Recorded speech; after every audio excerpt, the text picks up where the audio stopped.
കേന്ദ്ര സർക്കാർ ഡിസംബർ 29 ഇറക്കിയ ഉത്തരവനുസരിച്ച് വൈദ്യുതി വിതരണ കമ്പനികൾക്ക് മാസം തോറും നിരക്ക് പുതുക്കി നിശ്ചയിക്കാം. ഇതുവരെ റെഗുലേറ്ററി കമ്മീഷനുകളെ സമീപിച്ചു മാത്രമേ വർധന സാധിക്കുമായിരുന്നുള്ളൂ. ഇനി 20% വർധന വരെ വിതരണ കമ്പനികൾക്ക് സ്വന്തം നിലയ്ക്ക് തീരുമാനിക്കാം. ഏതുപോലെ ഇന്ധന വിതരണത്തിൽ കൊടുത്ത ആ അധികാരം പോലെ. ഉത്തരവ് വന്നതോടെ വൈദ്യുതി മന്ത്രി ജനുവരി 10 അടിയന്തര യോഗം വിളിച്ചു. സ്വിച്ചിട്ടാൽ പോക്കറ്റ് കാലിയാകുമോ എന്ന ഭയത്തിലേക്ക് സാധാരണക്കാരും എത്തി. നോക്കാം ഇതെങ്ങനെയാണ് നമ്മളെ പൊതുജനത്തെ ബാധിക്കുക എന്ന്. ആദ്യത്തെ ചോദ്യം, KSEB പൊതുമേഖലാ സ്ഥാപനമല്ലേ? ജനത്തെ കൊല്ലുന്ന നിരക്കൊക്കെ വാങ്ങാൻ കഴിയുമോ? അതിനുള്ള ഉത്തരമാണ് BPCL-ഉം HP-യും IOC-യും പോലെ ഉൾപ്പെട്ട എണ്ണ കമ്പനികൾ. വിപണി നിരക്കിനനുസരിച്ച് എണ്ണ കമ്പനികൾക്ക് എങ്ങനെ വില നിശ്ചയിക്കുന്നുവോ അതേ രീതിയിൽ വില നിശ്ചയിക്കാനാണ് കേന്ദ്ര നിർദ്ദേശം. രാജ്യാന്തര വില കൂടുന്നതനുസരിച്ച് എണ്ണ കമ്പനികൾ വില കൂട്ടും പോലെ വൈദ്യുതിക്കും ഉൽപാദന ചെലവിനനുസരിച്ച് നിരക്ക് വരും. അപ്പോൾ പ്രശ്നം ഇതുവരെ എങ്ങനെയായിരുന്നു എന്നുള്ളതാണ്. ഇതുവരെ വൈദ്യുതി റെഗുലേറ്ററി ബോർഡുകളാണ് നിരക്ക് കൂട്ടാൻ അനുമതി നൽകിയിരുന്നത്. KSEB കൊടുക്കുന്ന ശുപാർശ പഠിക്കുന്നു, പിന്നീട് തീരുമാനമെടുക്കുന്നു. അതായിരുന്നു പ്രൊസീജിയർ. എന്നാൽ ഇനി ഓരോ മാസവും വില നിശ്ചയിക്കാൻ റെഗുലേറ്ററി കമ്മീഷന്റെ അനുമതി ആവശ്യമില്ല.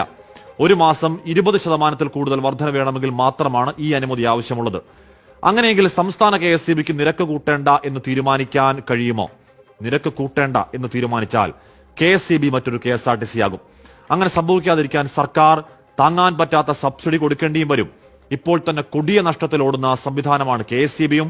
ഉൽപാദന ചെലവിനനുസരിച്ച് വരുമാനം ഉണ്ടാക്കുക എന്ന ഉത്തരവാദിത്തം പുതിയ നിയമം അനുസരിച്ച് KSEBക്ക് മാത്രമാണ്.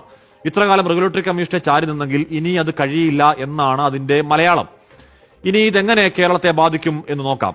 മാർച്ച് ഏപ്രിൽ മാസങ്ങളിൽ 92 ദശലക്ഷം യൂണിറ്റ് വരെയാണ് പ്രതിദിന ആവശ്യം. ഇതിൽ ശരാശരി 57 ദശലക്ഷം യൂണിറ്റ് വൈദ്യുതി പുറമേ നിന്ന് കൊണ്ടുവരികയാണ്.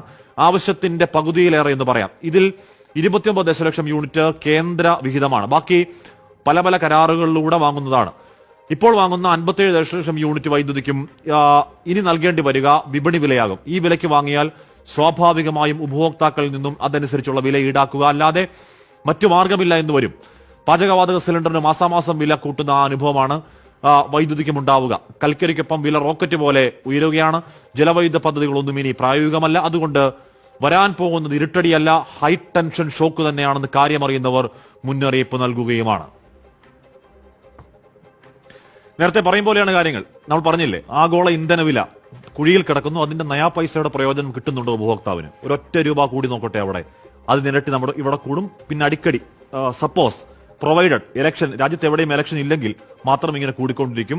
ഓരോ ദിവസം എന്നോണം ഓരോ പൈസ കണക്കിലാണ്. അതുകൊണ്ട് വലിയ തുക അറിയില്ല. നമ്മൾ നേരത്തെ ഒരു പഴഞ്ചൊല്ല് പറയാറില്ലേ, വെള്ളത്തിൽ വീഴുന്ന ഒരു തവള വെള്ളം പതിയെ പതിയെ ചൂടായപ്പോൾ അറിയാത്തതുപോലെ അങ്ങനെ ആ പാത്രത്തിൽ കിടന്ന് മരിക്കാനാണ് ഉപഭോക്താവിന്റെ ദയനീയ വിധി.